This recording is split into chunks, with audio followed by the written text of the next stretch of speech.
guardrails that we have in place when we deal with children. Children, most of whom come from other states and an industry that is large in the state of Utah. Part of my concern is we have an industry with very, very good actors, but we do have concerns. And the purpose today is to make sure that we address all of those concerns as best we can with appropriate safeguards so people have confidence when they send their children to Utah. So I have given you my talking points. You should have some of those in front of you. I want to run through just some key facts. So our industry has not been updated. The industry has grown itself, but the regulatory guardrails have not been updated in 15 years. I would suggest to the committee that now is the time to look at those safeguards and find a way to better protect the youth that come to the state of Utah. Again, as we look at this issue today, we're talking about children. I do appreciate there's a natural tension between the press and the legislature from time to time. I think Jessica Miller has been fantastic. I don't know where she is in the room, but I think she's done a fantastic job with her investigative reporting at the Tribune, finding some of the failures in the state of Utah. And I think that's to be appreciated. So in the state of Utah today, we have 248 congregate care licenses. There's 5,600 kids that are part of this program. So I'm going to run down just 6 items that this legislation really seeks to address. And at that point, I want to give the witnesses that are here an opportunity to speak. And once we conclude our presentation, I'm happy to answer any questions. But the first important safeguard that this legislation deals with is physical restraint. This has been a problem in the state of Utah. So what this legislation does is it more clearly defines what physical restraint is and when it should be used and when it's appropriate. The second item, it deals with chemical restraints. And back to my earlier point, there was some investigative reporting. We had a little girl, a 14-year-old girl, who was chemically restrained 17 times over a 2.5-month period of time. That's tragic. That shouldn't happen. There are times where a chemical restraint is appropriate. That should be extremely narrow and only through the use of the state, authorized by the state and with medical professionals. The third item that we address in this bill are on-site visits, some announced and some unannounced. I think having unannounced visits is entirely appropriate. The fourth thing this legislation does is brings us in conformity with national standards. It provides for suicide prevention programs. Every facility in this state, every licensee of the 248, all of them should have a suicide prevention program.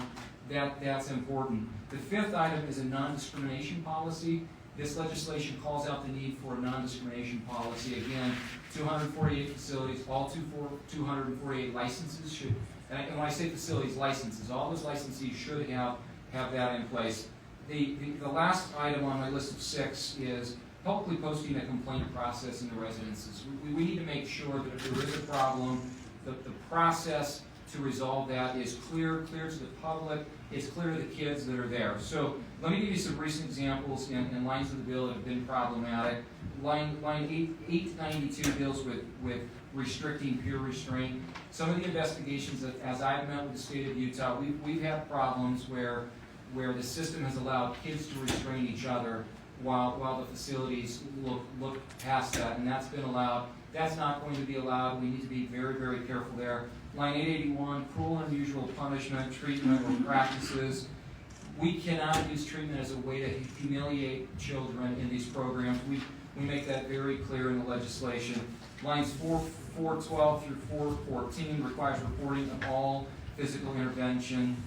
We in the amendment, we do require if restraints are used, that's got to be reported within 24 hours. And I think that's important. In the end, what I hope is those restraints aren't used, but if they are used, that needs to be reported immediately. Lines 971 through 977 requires some weekly communication with parents, and that is an important issue to me. I know through the state, our investigators have found that there are children who've been deprived phone calls with their parents for months, and that's just not appropriate, and we're better than that. Line 912 through 925 requires documentation debriefing if there is a problem, and I list a specific part to make sure that happens.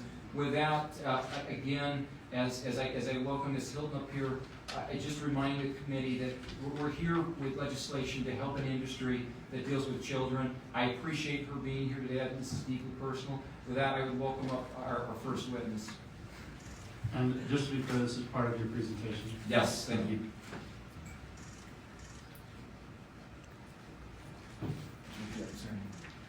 And it looks like the chair was really gracious. Thank you, Senator Weiler, for bringing. Those drinks are for you, but if Ms. Hilton wants one, she can have one.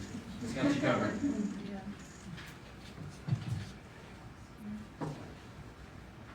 Hello, everyone. Thank you very much. Thank you, Chairman Weiler, and members of the Judiciary, Law Enforcement, and Criminal Justice Committee for allowing me to address you. My name is Paris Hilton. I'm an institutional abuse survivor, and I speak today on behalf of the hundreds of thousands of children currently in residential care facilities across the United States. For the past 20 years, I've had a recurring nightmare where I'm kidnapped in the middle of the night by two strangers, strip searched, and locked in a facility. I wish I could tell you that this haunting nightmare was just a dream, but it is not. When I was 16, two transporters woke me up in the middle of the night with handcuffs.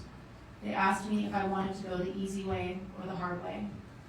They carried me out of my home as I screamed at the top of my lungs for my parents' help. I was taken to the airport and separated from everything and everyone I knew and loved. I had no idea what was happening or where I was going until we landed. This was my introduction to the state of Utah, but not the troubled teen industry.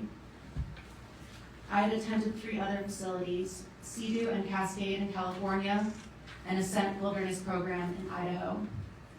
At Sea-Doo, I was not allowed to speak to or look at my peers. The staff verbally abused me, calling me vulgar names that should never be said to a child. Sea-Doo forced us to participate in attack therapy designed to humiliate and degrade you. I did not comply with the program, so I was brought to Ascent in Idaho. At Ascent, I was forced to do physical labor while malnourished and sleep deprived. I couldn't speak to my parents because the staff said I didn't deserve to. One day, a staff member strangled me and slapped me across the face in front of the other kids. She did this to instill fear in everyone. Despite hypothermia and physical beatings from staff, there was no medical care.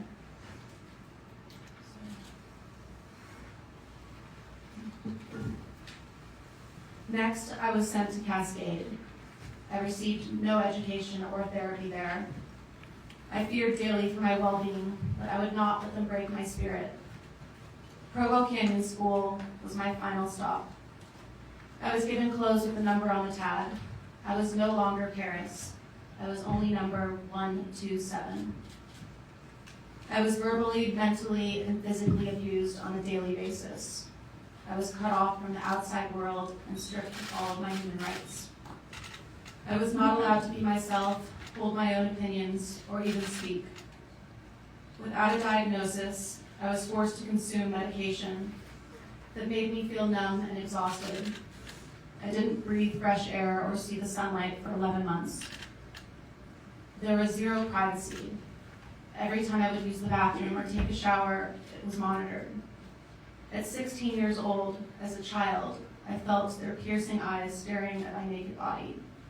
I was just a kid and felt violated every single day. The Fourth Amendment in our Constitution gives us the right to privacy, yet while using the bathroom and while showering, staff would violate my rights. This is unconstitutional, degrading, and terrifying. Although Provo Canyon School marketed itself as a premier treatment center, as if it was hell itself was on earth. I cried myself to sleep every single night, praying I would wake up from this nightmare. The staff there were evil and sadistic and seemed to enjoy their power in being able to abuse children. For no reason, they threw me into the isolation room called solitary confinement. One day in isolation felt like a week. That small room covered in scratch marks and smeared blood with no bathroom is one of the most vivid and traumatizing memories I've ever experienced in my entire life. Children were restrained, hit, thrown into walls, strangled, and sexually abused regularly in Provo. I could not report this because all communication with my family was monitored and censored. And what is disgusting is the program doesn't just censor communication with family, but also with the entire outside world. So there was no way we could call for help. Recently, a staff member told me how these programs would hide abuse from the Office of Licensing. Before an on-site inspection, a text chat would alert the staff. They were expected to clean up swiftly, hide the problem kids, and force the children to appear to be happy. And if they didn't, they would be punished. They would have staff who were off the clock come in so their staffing ratio would comply with requirements. They knew what they were doing was wrong. Provo Canyon School excuses their abusive behavior by saying they are now owned by a new company, Universal Health Services. UHS, you can't silence me. After conducting extensive research, we found out that while this facility was indeed sold after my time, the practices used and the staff employed remained, and remain today, the same. One staff member would brag to other students that she was the one who broke Paris Hilton. Violating confidentiality is not only unethical, but also a violation of HIPAA. This woman was employed by Universal Health Services for 20 years. She was let go this October, only after my documentary premiered. I tell my story not so that anyone feels bad for me, but to shine a light on the reality of what happened then and is still happening now. The people who work at, run, and fund these programs should be ashamed of themselves. How can people live with themselves knowing this abuse is happening? Right now in Utah, there are thousands of children experiencing abuse that do not have access to legal counsel, advocacy, or their family and friends, and who are counting on us to do the right thing. We, all of us, have the opportunity to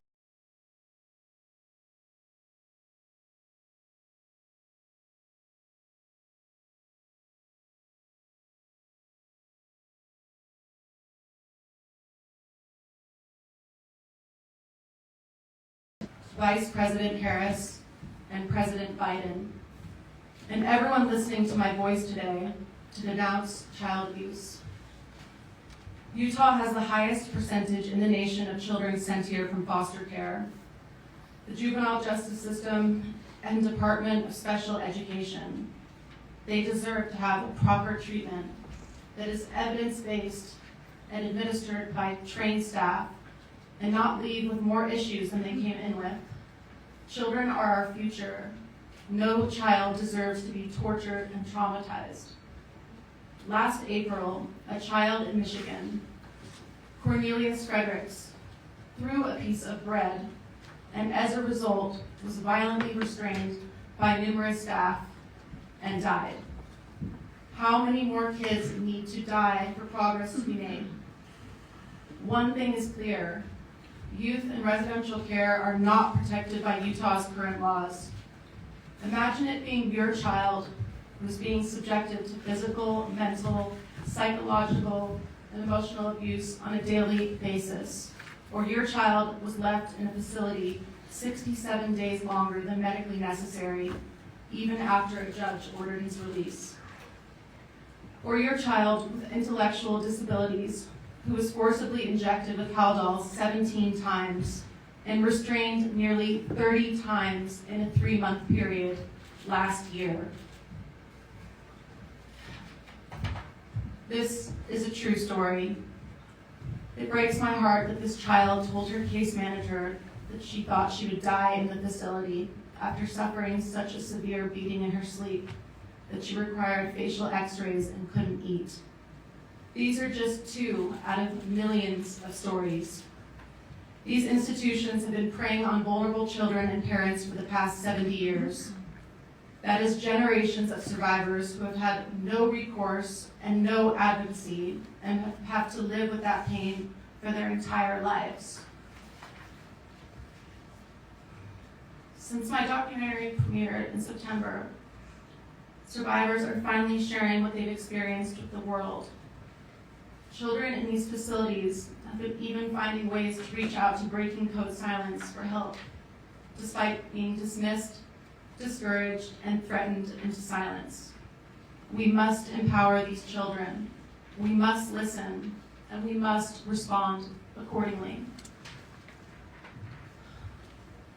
On October 9th, 2020, I organized the first survivor gathering in Provo, Utah, which brought together survivors and allies from all 50 states to stand in solidarity together.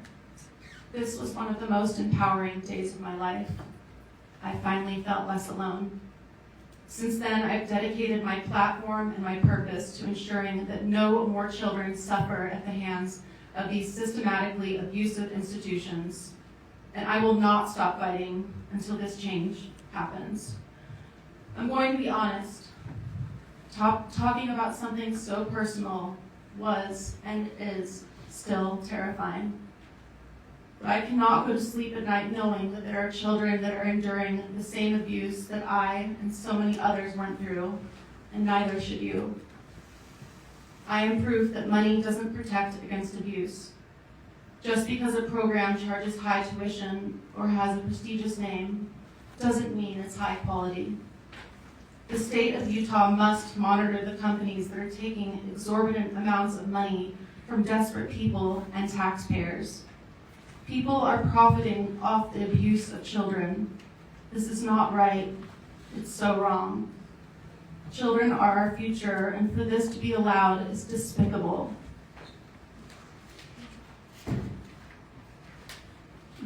Utah is supposedly built on family values, but the neglect by this state to address this pressing issue has brought us here today. It is your duty as an elected official to protect the public. Today, I urge you to support Senate Bill 127. Enacting this bill into law is the first step to protect our children. Thank you for your time, consideration, and for giving me the opportunity to use my voice. I have been silent for far too long. And I don't know if my nightmares will ever go away, but I do know there are hundreds of thousands of kids going through this right now. And maybe if I stop their nightmares, it will stop mine too. Thank you. Thank you, Ms. Hilton. So, Mr. Chair, our next member for my presentation will be Caroline Lorson.